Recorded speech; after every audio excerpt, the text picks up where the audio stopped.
Hello dear friends, welcome back to Ayushman homeopathy. मैं doctor Punita Soni आप सबका स्वागत करती हूँ। दोस्तों, आज हम बात करने वाले हैं कोलेस्ट्रॉल के बारे में।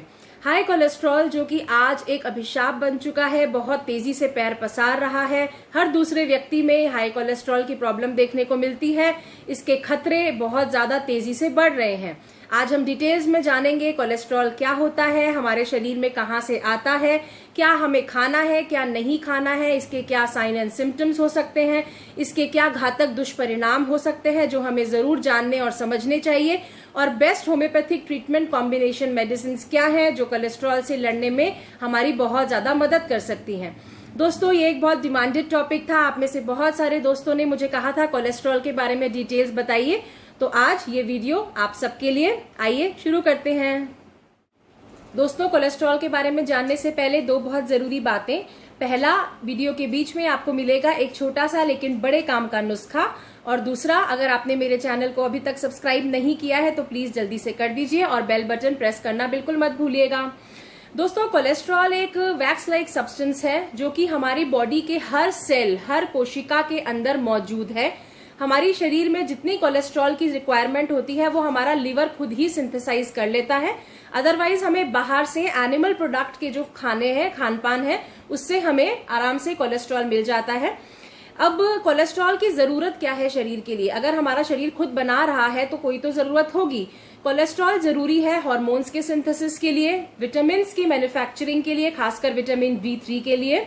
उसी के साथ साथ सेल मेम्ब्रेन्स के प्रॉपर फंक्शनिंग और सिंथेसिस के लिए हर सेल का नॉर्मल काम करना कोलेस्ट्रॉल की प्रेजेंस में ही पॉसिबल है। तो ये देखिए कि कोलेस्ट्रॉल हमारे शरीर के लिए बहुत ज्यादा जरूरी है। शरीर में कोलेस्ट्रॉल प्रोटीन्स के साथ जुड़ा हुआ रहता है हमेशा, और इसीलिए इसे लाइपोप्रोटीन भी कहा जाता है। इसका एक नॉर्मल रेंज में होना बहुत ज्यादा जरूरी है, और जब ये रेंज से ऊपर चला जाता है उसे हम हाई कोलेस्ट्रॉल या हाइपर कोलेस्ट्रीमिया या हाइपर लिपिडीमिया के नाम से जानते हैं।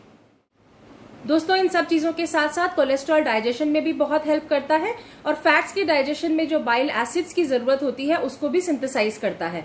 तो कोलेस्ट्रॉल हमारे शरीर के लिए बहुत ज्यादा जरूरी है।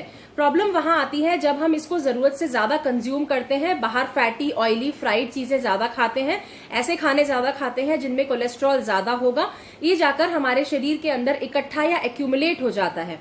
अभी मैंने बताया कि कोलेस्ट्रॉल प्रोटीन्स के साथ जुड़ा हुआ पूरे ब्लड में फ्लो करता है, पूरे शरीर में हर सेल तक पहुंचता है। लेकिन जब कोलेस्ट्रॉल बहुत ज्यादा हो जाता है हमारे शरीर में, तो वो क्या करता है कि उन्हीं आर्टरीज के अंदर ब्लॉकेज क्रिएट कर देता है, जिसे एथीरोस्क्लेरोसिस के नाम से भी जाना जाता है। इसे ऐसे समझिए जैसे आपके घर में पानी की पाइप है और उसके अंदर कचरा जमा होने लग गया है, जिससे कि उसका ल्यूमेन यानी कि जो उसके अंदर का पाथवे है, जो रास्ता है, वो ब्लॉक होने लग गया है। क्या होगा?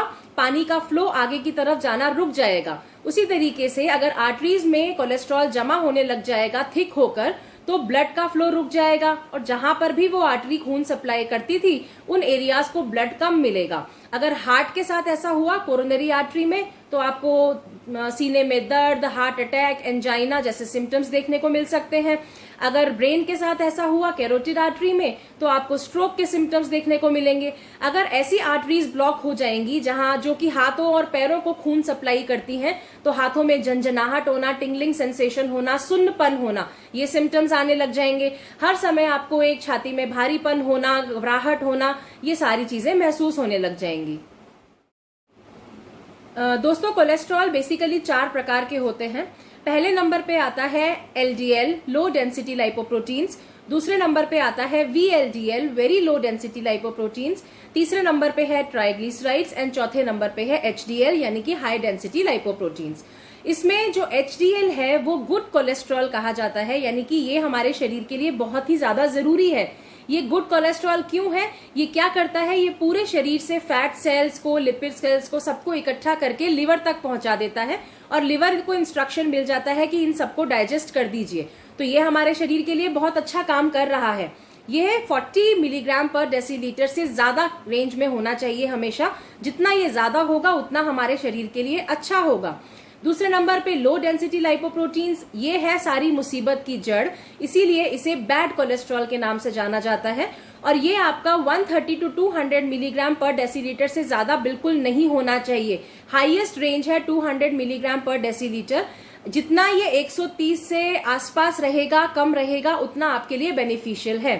तीसरे नंबर पर जो ट्राइग्लिसराइड्स मैंने बताए वो बेसिकली हमें मिलते हैं वेजिटेबल ऑयल्स और कुकिंग ऑयल्स, और जितना भी हम double refined, triple refined cooking vegetable oils use कर रहे हैं उस सब से हमारे शरीर में सिर्फ ट्रांस फैट्स यानी कि बुरे फैट्स ही जा रहे हैं, जो हमारे शरीर में किसी काम के नहीं है, सिर्फ एक्यूमुलेट होते हैं, इकट्ठा होते हैं और सिम्टम्स क्रिएट करते हैं।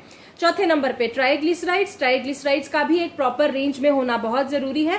100 to 160 मिलीग्राम डेसीलीटर से ज्यादा बिल्कुल भी नहीं होने चाहिए, और ये भी हमें मिलते हैं फ्राइड फैटी फूड से, तो इसका भी कंट्रोल्ड में हमें इनटेक करना चाहिए। बहुत जरूरी एक बात बताती हूँ, HDL जिसे मैंने गुड कोलेस्ट्रॉल कहा था, उसको आप अपने बॉडी में कैसे बढ़ाएंगे। देखिए, दवाइयां जो आएंगी वो आपके हाई कोलेस्ट्रॉल को कंट्रोल करने का काम करेंगी, लेकिन इस गुड कोलेस्ट्रॉल को बढ़ाना कैसे है?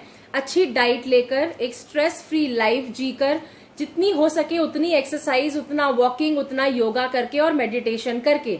इन सब से बेसिकली क्या होगा कि आपकी बॉडी में एक इक्विलिब्रियम, एक बैलेंस की सिचुएशन आएगी। आपका शरीर खुद ही HDL जो कि गुड कोलेस्ट्रॉल है उसको ज्यादा मैन्युफैक्चर करने की कोशिश करेगा, और ये आपके शरीर के लिए बहुत ही ज्यादा फायदेमंद साबित होगा। अल्कोहल और स्मोकिंग से बिल्कुल दूर रहना है। क्या नहीं खाना है वो मैं नेक्स्ट सेक्शन में आपको सब डिटेल्स में बताने ही वाली हूँ। जिस तरीके से HDL को बढ़ाने के तरीके हैं, उसी तरीके से बैड कोलेस्ट्रॉल यानी LDL को कम करने के भी कुछ तरीके होंगे। आपको बेसिकली जो refined, double refined, triple refined, वनस्पति घी, ये सब हाइड्रोजनेटेड केमिकल्स वाले जो ऑयल्स एंड घीज हैं, इन सब से दूरी बनानी है। जितना हो सके अच्छे ऑयल्स को यूज कीजिए, चाहे ऑलिव ऑयल, चाहे सनफ्लावर ऑयल, चाहे मस्टर्ड ऑयल, लेकिन ये सब हाइड्रोजनेटेड या रिफाइंड नहीं होने चाहिए। और उसी के साथ में हमेशा कोशिश कीजिए ये जो पैकेट फूड्स हैं, क्योंकि इनमें सॉल्ट कंटेंट और प्रिजर्वेटिव्स कंटेंट बहुत ज्यादा होता है और ट्रांस फैट बहुत ज्यादा होता है। ट्रांस फैट मतलब कि बुरा फैट, जो कि आपकी बॉडी में जाके कोई भी काम नहीं करने वाला है, आपको एनर्जी नहीं देगा। फैट का मेन काम क्या होता है कि हमारे शरीर को एनर्जी चाहिए, वो उसको प्रोवाइड करने का काम करे।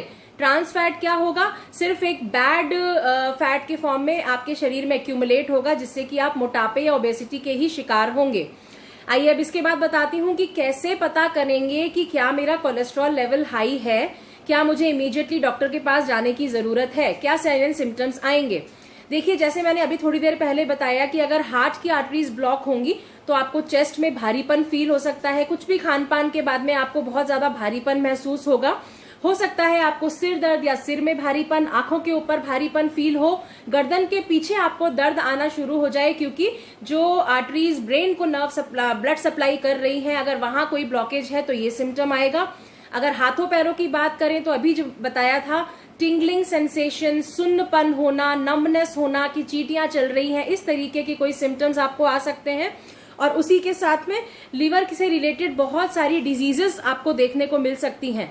अगर इस तरीके के सिम्टम्स आते हैं आपको कि छाती में दर्द है, भारीपन है, घबराहट हो रही है, मोटापा बढ़ता जा रहा है बहुत ज्यादा, तो आपको इमीडिएटली अपना कोलेस्ट्रॉल चेक करवाना चाहिए। और अगर वो रेंज में नहीं है तो आपको अलार्म बेसिस पर, बहुत अर्जेंट बेसिस पर एक प्रॉपर मेडिकेशन भी स्टार्ट कर देना चाहिए। हाई ब्लड प्रेशर का और हाई कोलेस्ट्रॉल का चोरी दामन का साथ होता है, और जब कोलेस्ट्रॉल बढ़ता है शरीर में तो मोस्ट केसेस में हाई ब्लड प्रेशर देखने को मिलता ही है।